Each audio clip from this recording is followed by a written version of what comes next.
Hello and welcome to anybody who is watching or listening. My name is Blazewing. I am Oceanus Vanitas, also known as Cam. I'm Jazz.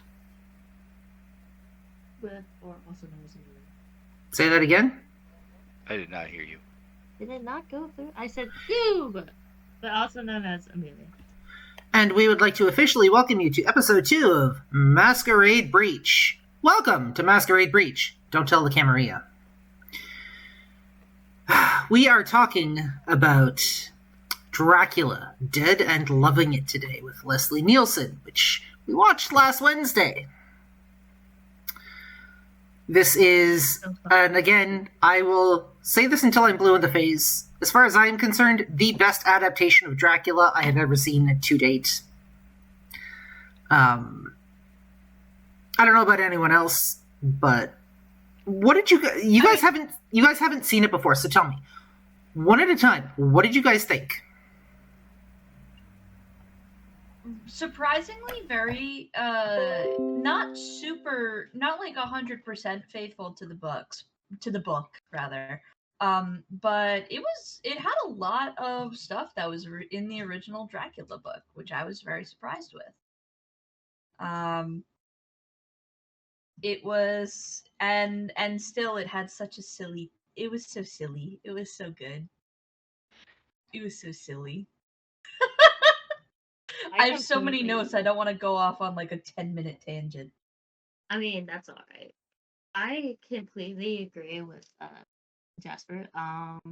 It was such a fucking hilarious, excuse my language, a hilarious movie. It does have adaptations towards the Dracula, but it makes it towards more like a sitcom comedy, which is hilarious because I just watching it just made me like each part of like trying to like, oh, this is kind of like Dracula, but we're gonna make it more of a comedy version rather than the original Dracula. So I just thought it was hilarious how they did different concepts of it and just made it into a comedy towards of a light and not serious way. I had kind of going on tandem of that of what both have said so far. It's a true classic Mel Brooks production. One of the things is that I think Mel Brooks prides himself on making some of the more serious notes that we take from, some very serious and even controversial subjects and makes it comedic or lighthearted.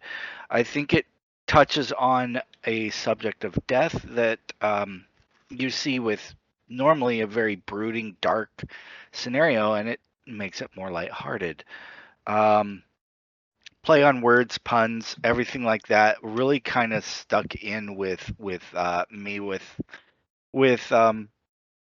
just the casting of Leslie Nielsen was actually kind of a gold mine when it came to the comedy aspect, and it really kind of built up on telling a narrative that doesn't have to go off of the original script or even showing kind of just the fallacy and folly of the original content, and how in some cases, even in the book, it was like, how did they even come to that conclusion? If you've ever read the book, Bram Stoker's Dracula, you're almost looking at it from their perspective, but you're going, how do they even, are they okay? Yeah. The way, yeah, it's the way they put it as they try to like say, oh, in all seriousness, like, this is how originally Dracula was made. And then some people just, I feel like there's some things they're like, what if we don't go about the seriousness? What if we just make some random stuff up, or like make some like comedy out of it, where people ask the questions like, have you ever asked this question like, oh, do bats actually have human faces? And like it's just thinking of like I feel like the producers, whoever was like doing this movie, literally said Leslie Nielsen is it needs to be in this skit, and then the fact that they were just like, well, let's ask the outside questions that we can put as a comedy, because it just seemed like they were going deep into like, does this like watching a Dracula movie and then like not criticizing, but like making fun of things and like being like, I was like, I wonder if it was actually, if you turned it bad, like, would you actually have a human head, or would this happen? It's like, how does your shadow crack its back while you just say, I'm fine, guys. I think yeah, that's something else that was just kind of on the comedic humor aspect. One of the other things that I saw was that it does pose what kind of supernatural things. I think that's what kind of, with the shadow work and the shadow play that they do, was kind of like the intents and purposes of the that particular skit. But it showed that this is an unnatural creature. It kind of illuminated that, with that this is not a normal person. Thus, he has different things about him, which took on a take that was different than what we normally see with vampirism, especially with things like shadow play. If you look into the darker aspects of how they can manipulate someone's perception of things, and I think that was a really good take Yeah. on it, and it drove to a conclusion that it drove to something that was comical in itself. It brought in a different medium. Um, and it became something of actually a very classic Mel Brooks film. And I think that if you've spent a lot of time with a lot of Mel Brooks's productions, they tend to be on the farcical satire, and just good humor. Yeah. So Absolutely. I'm also curious to know, out of every scene in that movie, what was your guys' favorite scene? Favorite scene. Wait a Um, second. I have to think. Yeah.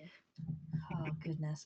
I would say that a really nice blend of all of the good qualities about it. The set and costume design being absolutely phenomenal. It just being funny, like it's really well written. I would have to go with the ballroom scene because it's this beautiful sets. There's a bunch of background actors that are just dressed to the nines, but also there's a big mirror and there's a woman being thrown around. It's hilarious. It's great.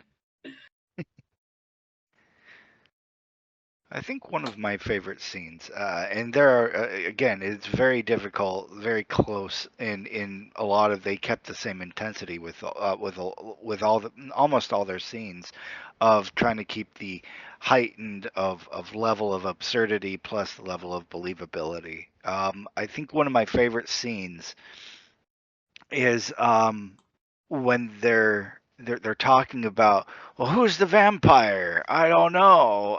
Well, what about Count Dracula? Yeah, he could be it. And, no, he's here. Oh, and the idea that they all kind of did a tete-a-tete with each other, and just how they kept that running gag going was actually kind of amusing and fun to whoever got the last thing to say and whatnot. And of course, afterwards, near the very end, he opens up after placing all the ashes in the coffin. And he finally opens it up and says one last thing and leaves. Yeah, the recurring bits are so funny. Like Dr. Seward's obsession with enemas. Enemas, Yeah, that was one of my top tier favorites, because like, yeah. more enemas for Renfield. And I'm just like, Give him an enema! he's like, no more, I no think more. I think I don't I know. think. I have I think I have like three top favorites. Go ahead. Um, God, there like, because there's so many lines and scenes I absolutely loved, like the comedy aspect, and sort of kind of going by Dracula's concept of supernatural, but it was still like the comedy section was just hilarious to me. And the fact, I think the first one I love about it is when Renfield enters like the castle, and then Leslie or Count Dracula is just walking down the stairs and then trips and he's like, "Oh, I'm fine," and then the shadow just like comes by on the wall, just like, "Yeah, I'm good." The second reminiscence is the theater scene where he's like he like hypnotizes the, I don't know what they call it, The attendant.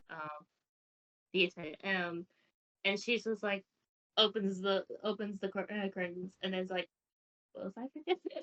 Because I was like, in my mind when I was thinking that, I was like, that's honestly me every day, because I forget, and like if someone tells me something, I'm like, what was I doing? That's What- so what- real. One of the funniest things was that was his command. She followed it to a letter. He goes, "Now I want you to tell him," and then afterwards, he didn't even say. And then afterwards, he's like, "And you'll forget everything I said."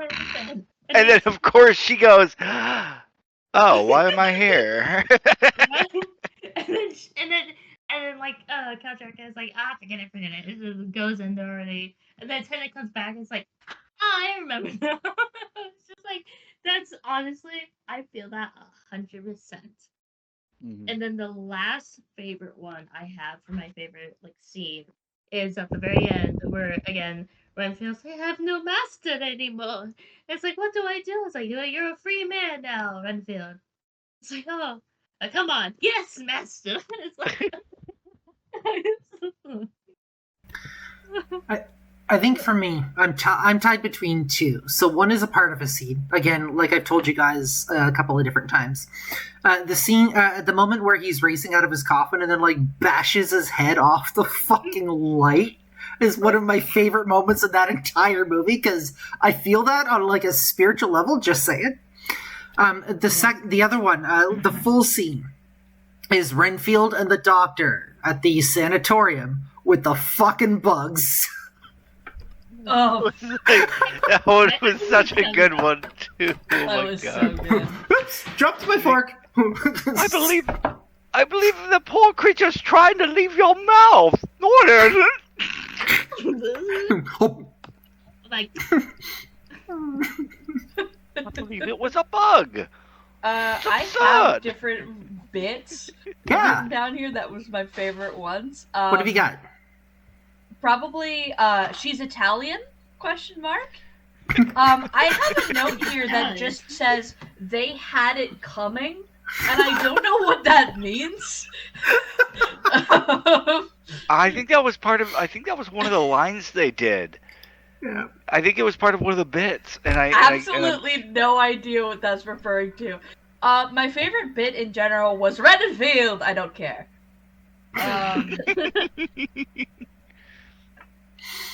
that was, I also love that just like in the real Dracula book, there's absolutely zero competent men. yeah. Yeah. It was The only true to competent- form. The only competent person in the entirety of Dracula is our Dracula and Mina. in Mina, yep. Mina was the only one that was actually really competent. Although even she was kind of on the She was fritz. on- Well, yeah, she was on the fritz in this movie. You're She right. was, yeah. I You know, think you- one of You just One of- reminded me of something. what's that? Jasper. Yeah. It was when you said the scene, the bit where it says Renfield, I don't care. Okay, so like if anyone has ever seen the new version of the movie Renfield by Nick Cage, it gives off the same. Well, I think they were actually. I feel like the producers have watched the movie of Dracula Dead and Loving It, and I think they were kind of going for the similar like premonition of it, where it's literally like, because it's more of about Renfield, but the same Count Dracula, it's like the same demeanor, like, Renfield, shut the fuck up, I don't care. It's giving that vibe. And I think one of the things, how this relates to like even the book. The book shows that the men and women in there are not intelligent at all. I mean, they get to it eventually, but there could have been a Yeah. lot less. A lot. I mean, they could have had gotten him Way earlier. way earlier, but they didn't. And I think that was. I don't think that was purposeful. I think they were really trying to go. They were really into. I guess the idea is that they focus way too hard on one thing, and I think we know someone like that that ended up doing that for a long time. Still does that every now and then, and like forgets to say their adieus, and then comes back and goes, "Oh, dang it! I should have said that." um, Talking about uh, Vampire the Masquerade and one of our players is the idea that they get so caught up in the puzzle into the detective work they forget social cues. It's the same concept with like Bram Stoker's Dracula. They get so caught up in one way and they're so focused on that they forget to see the big clue to the left of them or something. I am Yeah. like thinking of the character. I can't remember his name. It's Remy or something. And it's from Ghostbusters, and he's tall and he has the glasses, and he's just like scientific research, and then he's just like Egon? social interaction. Like, what's that? Egon? Ugh. Are you talking about Egon from Ghostbusters? Say that again. It was a blur. Are you talking about Egon from Ghostbusters? Tall, skinny, with the glasses. Yeah. Yeah, Egon. Talks And- about spores and Twinkies. Yeah. So Twinkies Yeah. are amazing. The epic the rap funny- battle for Ghostbusters was great, just saying. Yeah. ERB, Yeah. yes. The funniest part of any Dracula adaptation, though, I feel like, is just the inherent fact that everybody within the narrative doesn't, like, understand that they're in Dracula. Like, we have such a culture around this one book that came out, like, over 100 years ago, right? Everybody in that's, like, even dipped a toe into pop culture knows Dracula. You know what I mean? But they're in Dracula. They're in the first one. They don't know. How could they know what's going on? They don't Right. know. How could they know? Well, and that's the thing. I think with all the adaptations, reiterations, and everything of this book has influenced how we perceive monsters. Even I think that's something that we look at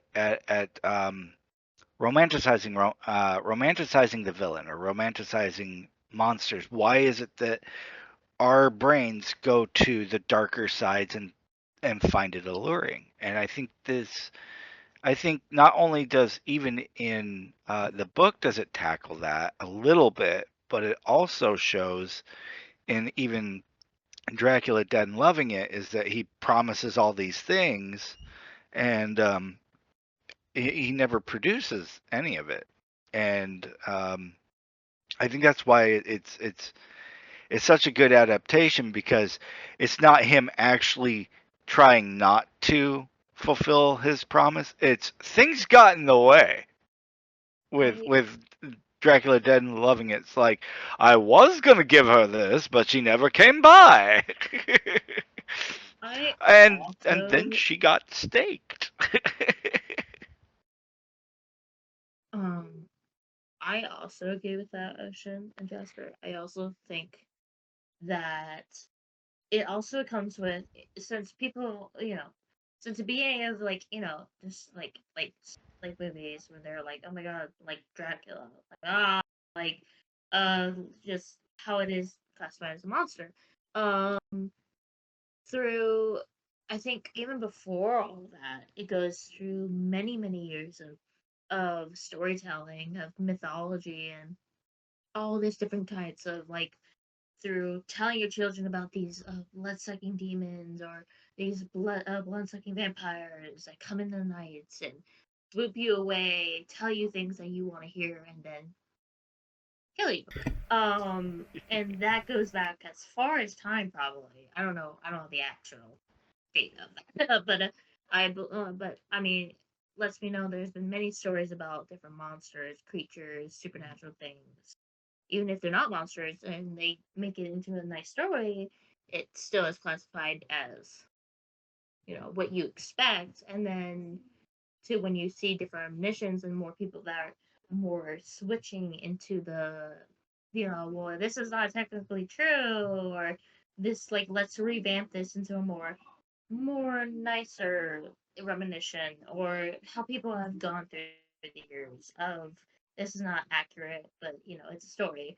And then making it to a movie is, they want to keep it to, like, oh, we want to make it serious. No, we want to make it a comedy, because it's fun to make different aspects of it, of the different vampires. You have the serious type of movies that explain more about the, maybe more accuracy about the lore, or just like having a good story that they make together to create into a movie. And then you have the comedy section where you're just like, let's just have a good laugh, because we all know about how this is, how what kind of creature this is, supernatural, right? Wise.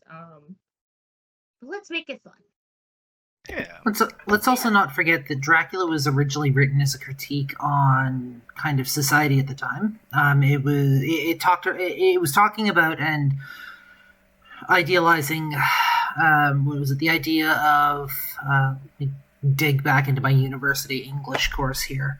The idea of the new woman, of outsiders, the fears around the unknown at the time, because we were starting to get into the point where Europe was starting to reach outside of its own borders almost. It was starting to reach into kind of Eastern Europe and even into parts of Russia at that point. And a lot of that held a lot of fears for society at the time. I think, and I think to some degree, these fears that we have are prevalent even today. They may have changed faces just a little bit, but we still have those fears of the unknown, fears of what lies before us, fears of the future, fears of what's going to happen if we change who we are as people. I think to kind of go on tandem with that is that it was during a time of which people were exploring their sexuality a lot more and were a bit more vocal about it, which scared a lot of the conservatives. In a way that this is we're going bad. This is a bad direction that we're going. Women, especially, being very verbose about what they like in bed and what they enjoy, what they found to be attractive. And of course, there's the whole idea of like this also during a time of right in the boom of corsets and making your waist thinner and all this, and the idea of making showing a bit more flesh than you normally would, like instead of having these long you know, these long shirts, you ended up about here or about here, legs, slips, all these things to just kind of cover up, but fashionably so. So it talked about the sexuality of woman being bad, and their initiative and all that was kind of brought into the question of these things, and how that follows suit with them being attracted to foreigners and how we're going to lose our women. I think that was a big thing too. It was a multifaceted, contentious response to the way that the society and how we perceive things was evolving at the time. Yeah, I mean, and throughout history, you can see everything evolving and setting step-by-step paces. Like even in the movie, like you can tell like the exploration of sexuality and all that through female gaze. But then I was like, then I saw like little things, little snippets of like, oh, like because you have heterosexual and then you have homosexual.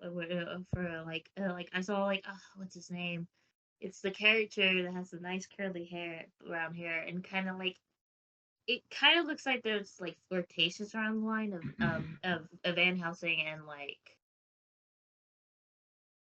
can't remember the character now, but he is but it kind of gives me that flirtatious vibe back in the day, and I'm like, but it gives off like that more sexual exploration of sexuality between different characters and all that, and I actually like that, and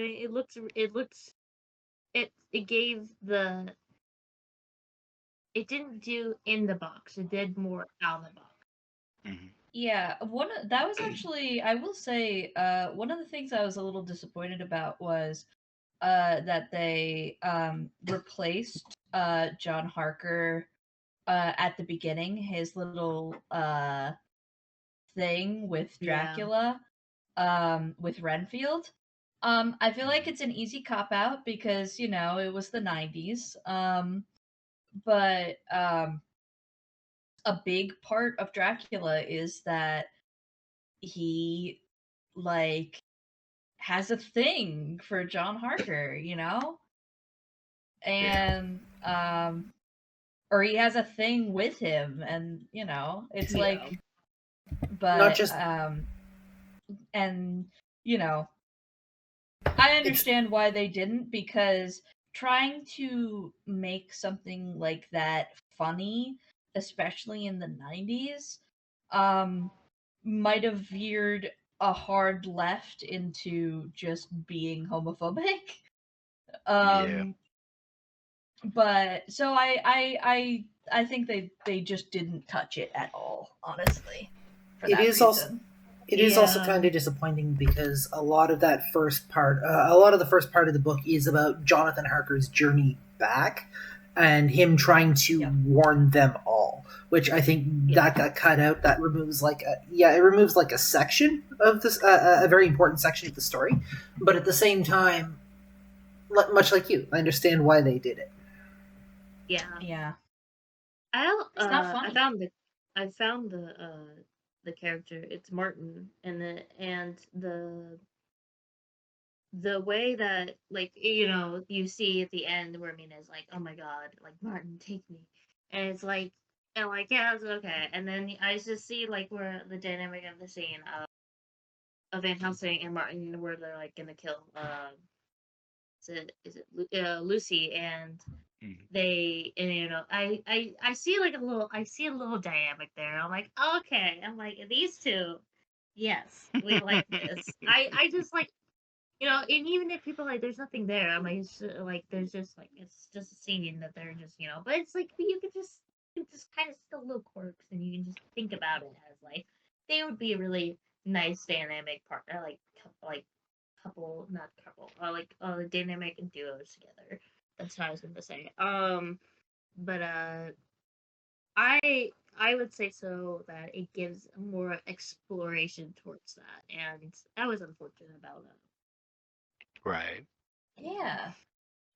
Well, there was also one of the things that really got me about, especially with Dracula Dead and loving it, in those scenes with the idea of the sexuality aspect of it, you can't help but like really pave on to the whole "I'm British."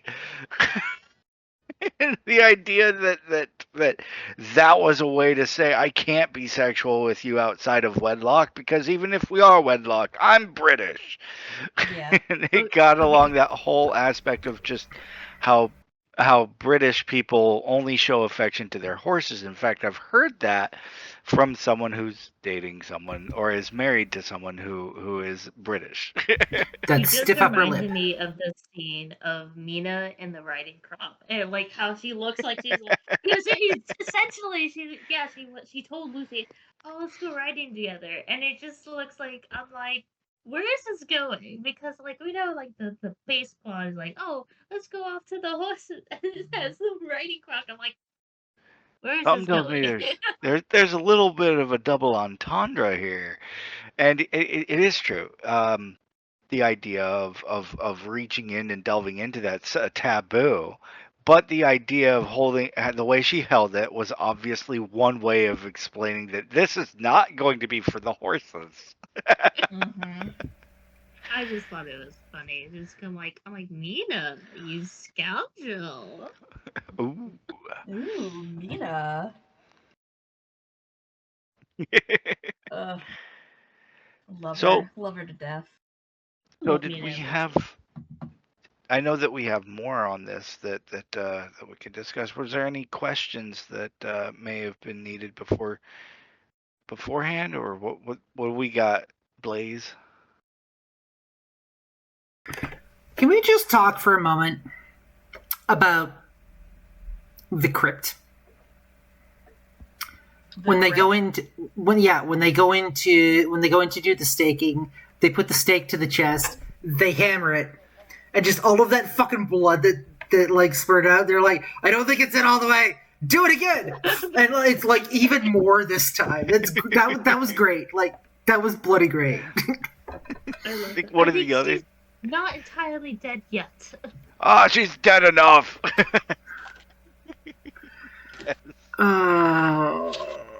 Like, And Halsey has seen his stuff when it came to the crypt. He's like, I'm gonna back away. And he's like, what are you backing away? It's like, oh, just precaution.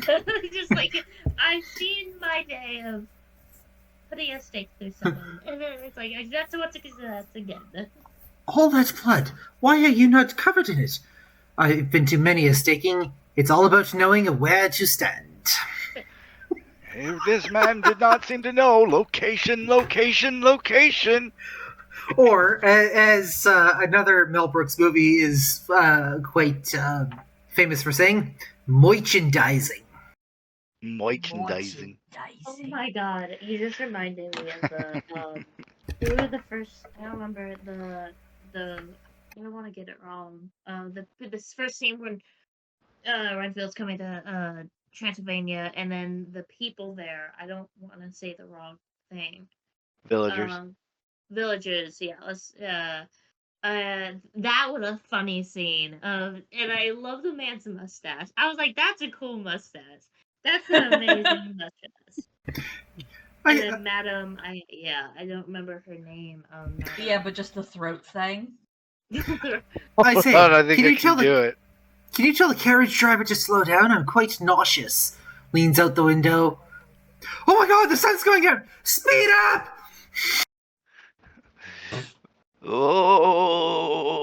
Oh. Hey, that's good. That's a good one. You got it.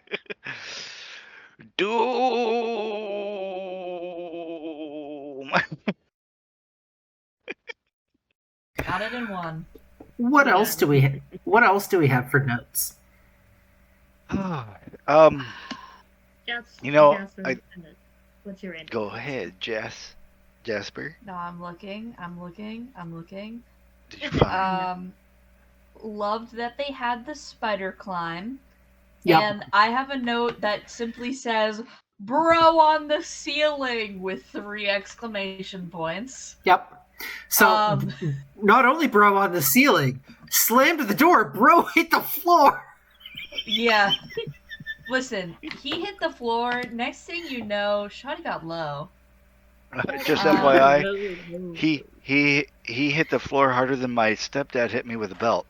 No. Oh. Boo. You know what? Oh. Hey, to be fair, Damn I'm it, a Ocean. stepdad, and he did hit me with a belt. It hurt. We're not going there. We I'm are trying to not find- going there. I'm trying to You're like, find... I am cutting this out. Deleted God, I know scene, that- first I know one. that Christian would have notes. I know Christian would have notes. Yeah. I don't I remember would the have ranking loved- system. I would have loved There's to Rick. hear what she had to say on this. Like, I guarantee think- you she had some wild shit to talk about. Oh yeah. I think we do have the ranking system of how campy it was with Okay. with the stakes. So, let's go one at a time. Let's start with Goob. How campy did you think it was out of from 1 to 5 stakes, with 1 being the lowest and 5 being the highest? When you say real quick, my brain's having a fork time. Crampy, you mean cringy? or like cringy, aloof, kind of out there, How believable it was, that kind of thing. Okay, so God, okay. Well, I mean, if it was like cringy, but how believable it was, I would say give it. We're doing 1 to 5 or what? Yeah, 1 to 5, with 1 being the lowest and 5 being the highest. The stakes. We're doing the stakes. I would say at least 2 to 3. Okay. Mainly 2. Jasper. Now, I love campy stuff, so I'm gonna give this a whole 5. It is so good. It's so camp. I love it. It's perfect. Bellissimo. Okay. Ocean. So, I've been through my fair share of camp, especially Camp Crystal Lake Camp. And I gotta say that as much as it was over the top, as much as it was absolutely for the laughs, which it was, absolutely, I would say I'd give this a 3.5 out of 5 stakes. And the reason why, one, it went to the edge, but it never crossed over on a couple of them. So I think for what it's worth, I think a 3.5. I've seen campier, and I've seen comedy, and comedy doesn't necessarily mean campy. So it was good. No, the movie was great. It was excellent. But it was I think when it comes down to camp, I give it a solid 3.5. I'm actually right there with you. I've seen a lot of camp in my time. I've seen a lot of cheesy ass shit. I've seen a lot of B-rated movies. This, for me, always holds a special place in my heart. So, you know what? Actually, I don't think I'm going to sit it at 3.5. I think I'm going to sit it at 4. But for me, the 4 is not a bad 4. This is I fucking love it. And I will rewatch it from time to time just for the pure joy of I need a fucking laugh. Mm-hmm. We had Blood Drops next, did we not? The Blood Drops was how akin to the original content or original how vampiric was it? Did it seem like it really fit into the narrative that this was a vampire, and did it follow the same tropes as a vampire? Goop. Are we, real quick for the audience or for whoever watches, are we disguising it as real like, I know it's not real vampirism, or are we just going by the movies? Like the movie, the lore, the legends, kind of. The folklore, yep. Okay. How true to the sourced material are we looking with Dracula Dead and Loving It? Is this 1 to 10 or 1 to 5? This is 1 to 5. Okay. God, I don't know. You might have to skip me for this one because I'm just like. So here's the deal, right? Love Dracula the book. It was great. Yeah. This was a little bit accurate to Dracula the books. It had the structure of the books where there was a guy met Dracula, then they all went to England, and then Lucy got it. Then Mina got it. Now listen, Dracula dies. I'm just gonna throw this out there. Lucy was like a whole fucking snack this movie. Just saying. Oh yeah. Specifically for Dracula, but I mean, yeah. Well, yeah. God, the garlic room. That was so funny. The sheer amount of garlic. But yeah, I mean, it follows the same plot structure as Dracula. It messes with all of the details, but what can you ask for in a completely comedic retelling of Dracula? I'm gonna have to go 3 out of 5, I think. Okay. Ocean? So I'm going to be dead honest. It did not do with it did not deal with the silver. It did not do well with the fire. It did not do well with the staking, in my opinion. I think it did, but it didn't. Garlic was obviously over the top. We saw that. Um, I didn't see him try to use the trope of entering without, some sort of invite. I didn't see him. They did well with the whole mirror aspect, but they didn't do well with like other things that they could have used. I feel that the powers that were used in it were um, it had with the shadow play, it had with the changing into a bat, it had with the mind powers and the emotional sway over someone. I think it really did. I think it aced the powers level, but it definitely didn't do well with the weakness tropes as much as it could have. Crosses obviously were there.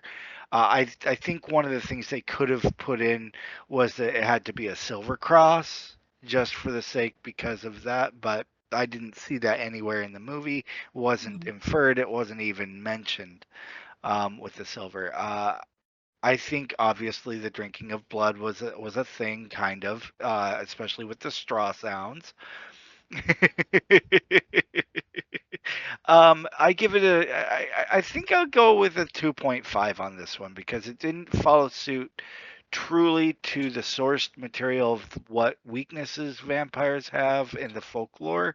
It didn't explain how or why he became a vampire as much as it could have. Obviously, it takes from a level of understanding just vampirism in the aspect of a folklore base only to understand how vampirism works. So it was an interesting take. I obviously believe it was a great entertaining story, obviously a Mel Brooks classic. Um, and I think it could, I think it did well for the story. It didn't do well in showing exactly all of the tropes that it could have touched on, even briefly. I'm going to give it a 2. The reason I'm going to give it a 2, I would give it a 1 because I can be a little stingy when it comes to this stuff. I can be a little. I have certain requirements for vampire movies. The reason I'm giving it a 2 is not why you'd think. I'm giving it a 2 strictly because of that bat transformation sequence. That was like the cheesiest thing I have ever seen, and I fucking loved it. It went right into the camp. It went right into the camp. It sure did. And then him hitting the fucking window. Yep. God, I have to give it a 3 because I agree with it. Didn't give much more of the aspect. It didn't give much more of the depth of, Oh, One moment, we lost Goob. we lost Goob. No! Where did Goob go? Welcome back. Goob! I don't know what happened. Welcome back. Welcome. Welcome back. Yeah. Yeah, I don't even know what happened. I just said, nope, you're done. But I have to give it a 3 because of the fact that yes, it didn't have such characteristics or like dynamics of like going in depth about it, like why did it become a vampire, like how did it turn, and like there's some sort of things like sucking blood through the straw and all that. Now it's just like, and all the garlic. I was just like, okay, this is a little bit over excessive. But Where at all the the same camp time, goes.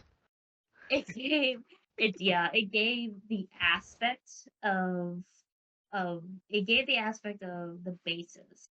It gave like the introductions to the basics. Oh, it's just like, this is not the finest of the basics, but it's still like what the reminiscent of the mythology goes based on. And I think it was, again, it was a great movie, and you can tell it was supposed to be comedy wise. It's not supposed to be, oh, this is serious.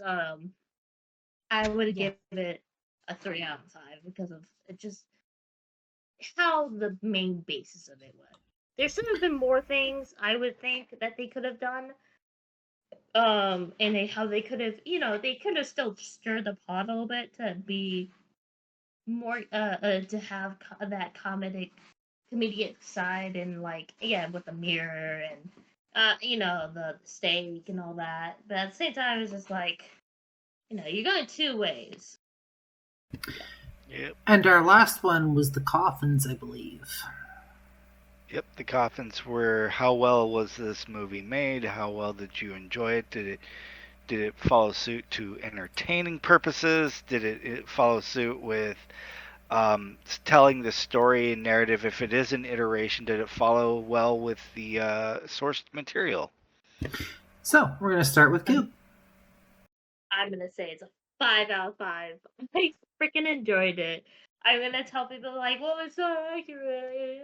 It's like, people are like, oh, but it's not they're just trying to make it fun. I'm like, that's the point again, because a lot of people are like, there's, you always watch a movie and you're gonna criticize it, and you're gonna at least try to enjoy it, but there's gonna be some faults to where you're like, yeah, but it's like, it's meant to be funny. It's meant to be. You're supposed to go into this supernatural lore about it, the basis again.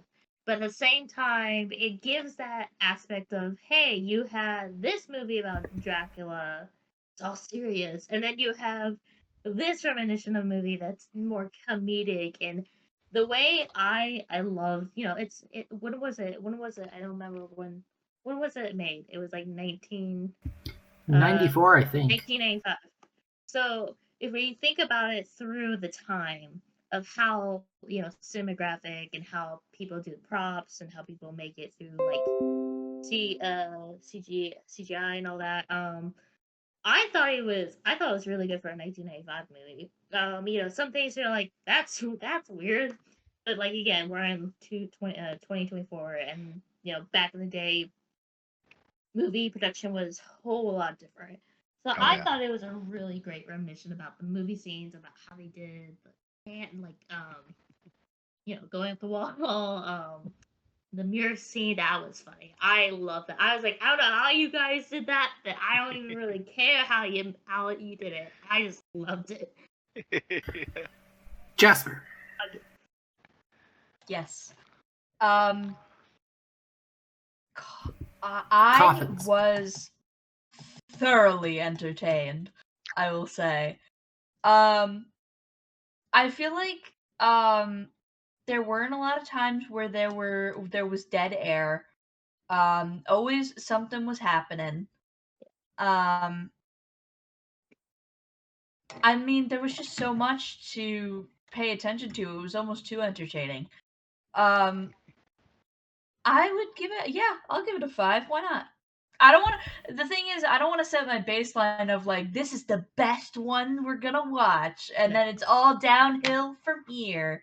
But right. it did pretty well. It's a good movie. Ocean. Yeah. Sorry. Finish your thought, Jasper. No.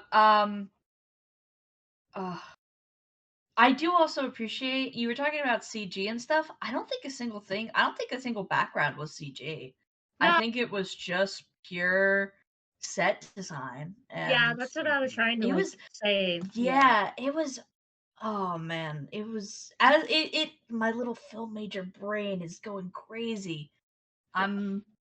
That's what I was trying to say, because I was like, it doesn't look CGI, but it had that similarity. But I was like, what's the right word to put it? Production, and how they made it to this, and then how they made it editing wise. And I was like, okay, it's Ocean. So I am going to give this a 4.5 coffins. And the reason why is because it is a Mel Brooks classic. It is one of his older ones, obviously. It is also a good set design. It had good costuming. It followed to a lore of a time before modern. which I thought was very classic, very 1800s. It was on point with that.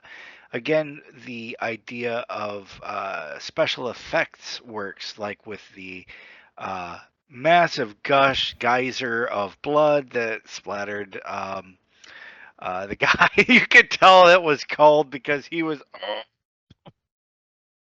just it's all over him, and you can tell that it was fake blood because of how it stained his face. One of the other things is you kind of noticed with a lot of the aspects in with claymation and the idea, I believe it was claymation that they used for the bat and the special effects aspect, including the superimposing of Leslie Nielsen's head on that bat. It was very clever, but yes, I do believe that was a very rudimentary and a pioneering way of utilizing special effects that we now use today, especially with CGI. And I think they green screened his face onto that bat, and I think it was kind of fun to look at. It was very entertaining. It was absolutely an adventure and fun all the way to the very end. And it left open for something new. I think that was something else that was very interesting, and it was like I said, it was ahead of its time in '95. But again, being '95, that's almost like Free Riri, you know. I mean, Free Willy's going over the thing. We saw that, and I mean. That was our extent of special effects and CG work back in those days. It wasn't as prevalent as it is now, and I think that it with the times has become profound as a good way to say this is what started off as one of the movies that helped build up to the CG network that we have now. Yeah, can I add on to that as well? Yeah. I think it's really, really interesting. Not interesting. I feel like it's really, really topical that this season we're also going to be watching the What We Do in the Shadows movie.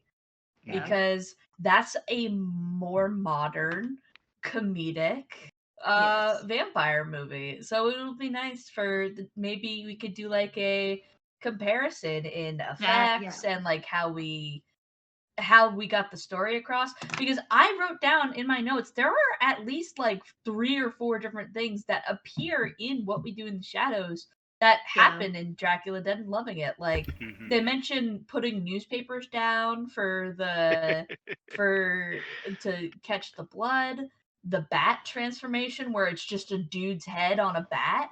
That's in What We Do in the Shadows and Dracula Dead and Loving It. The costume design is also really good. I'm excited. I drank the drug blood, and now I'm a wizard. From the TV show, I drank the drug blood, and now I'm a wizard. From the TV show. Yeah, it's like first season, it was great. For those of you who haven't watched What We Do with It. For those of you that haven't watched the series, I marathoned that series in 3 days. There's 5 seasons at the moment, and that is like 3 days of my life that I will never get back, and nor do I want to ask for it. It's a good one. As for, I guess our final rate, kind of our next to final rating system, the coffins, I'm going to give it a 4. It can always do better. Okay? There can always be better. I think a 4.5 is the highest I have ever given anything. I'm giving this pretty close to my top score. This is a classic for me. This is something I come back to time and time again. It's very much a comfort thing for me. It's something, when I need a cheap laugh, this is where I'm going to go. This is what I'm going to watch if I have the time. And I am a fan of Mel Brooks, despite the fact that some of his movies did not age well, but they were extremely progressive in their time. They were pretty left-leaning in their time. They just didn't age well because language changes, the way we view things as a society changes. It's just the evolution of who we are as people. Oh, yeah. So, quickly, I think one final thing, keeping in mind all of your ratings, your stakes, your blood drops, your coffins. Overall rating out of from a 1 to a 5. What would you rate this movie? I just want your number, and we're going to move on. We're going to start with Goob. Overall, I would give this either a 4 or a 3 between. I can't decide on that. Overall, I think the movie was funny. I think the movie was great for 1995. It was really good for their time. There's some things I was just like, I would literally like just okay, okay, we're gonna go with that then. But overall, I think it was a pretty well movie for 1995 and through what Cool. they adapted it to the overall. Cool. Jasper. Okay. 4 for me personally. Ocean? Go ahead, finish your thought. No, I keep you're cutting you off. I'm sorry. No, I was just gonna say there's always room for improvement. That's pretty much all I was gonna say. So this is 1 through 5. 1 through 5. This is your overall take. I'm giving it a 3, and I'll tell you why. 1, it's taking an outdated book to adapted to an outdated time now, and on top of that, the reason being is because a lot of the vernacular and jokes that were placed can be construed as misogynistic and sexist in its general nature. Now, that's not to say at the time that wasn't funny. It was, but due to the times now, it can be considered offensive. In fact, probably is. And where I think that it kind of leads to just kind of the tropes that, women are only meant for this and men are only meant for this. It gives to a gender binary that I don't think is needed anymore. I will put that this was a movie that for the time was at a peak comedy of actually what a lot of people would say is clean comedy, comparatively speaking to what it is now. So I think that's why I give it a 3. Otherwise, it's very entertaining. It follows to an old book that was very, very radical at its time and tackled very interesting and what would be now considered taboo conversation at that time now has a spin on it that makes light of it now. So I think a 3 is a fair number to have.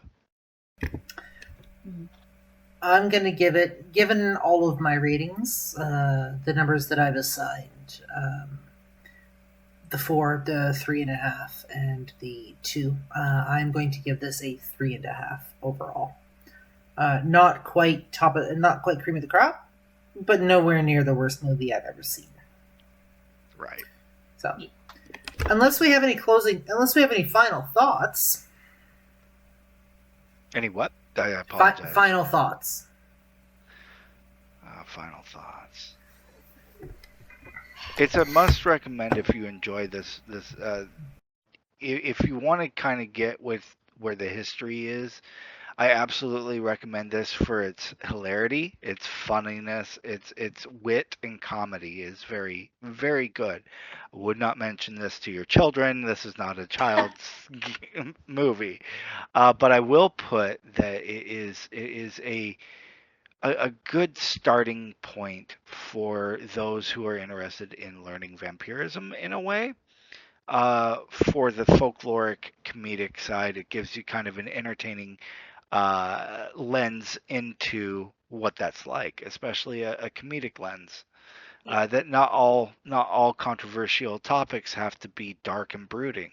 I think that's one of the better ones that I thought was pretty decent.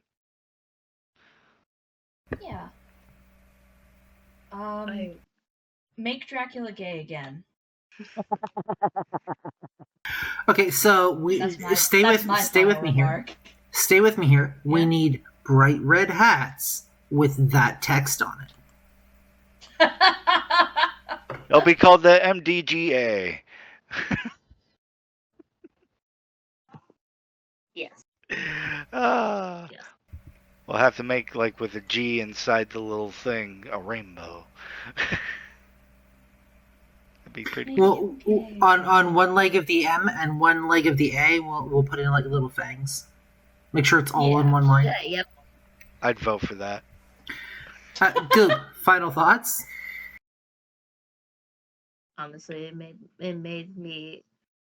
There are a lot of clips that I was just like, this should honestly go into a meme, some sort. And I was living the life watching it, and it brought me back to, like, I know it's reminiscent of Dracula. It's supposed to be serious, but at the same time, this movie is supposed to make you laugh, and I honestly enjoyed it by, like, even though there are some, like, sexist things, and, like, it through back in the time, which again they don't condone. I just thought it was a great movie. I thought it was a really good movie to laugh at, and just to bring your like the old days of, like, if you watched a show and it made you laugh. It made me happy about it. I would recommend it to watch. Yeah. You guys already know my opinion, so I have no final thoughts. Are you sure? Yep. Well, I guess this is going to wrap it up for this episode of Masquerade Breach. So, want to thank you for joining us. Hope you enjoyed the movie. Hope you enjoyed the discussion. And we hope to see you again for episode 3. For this episode of Masquerade Breach, I'm Blazewing. I'm Jasper. I'm Ocean.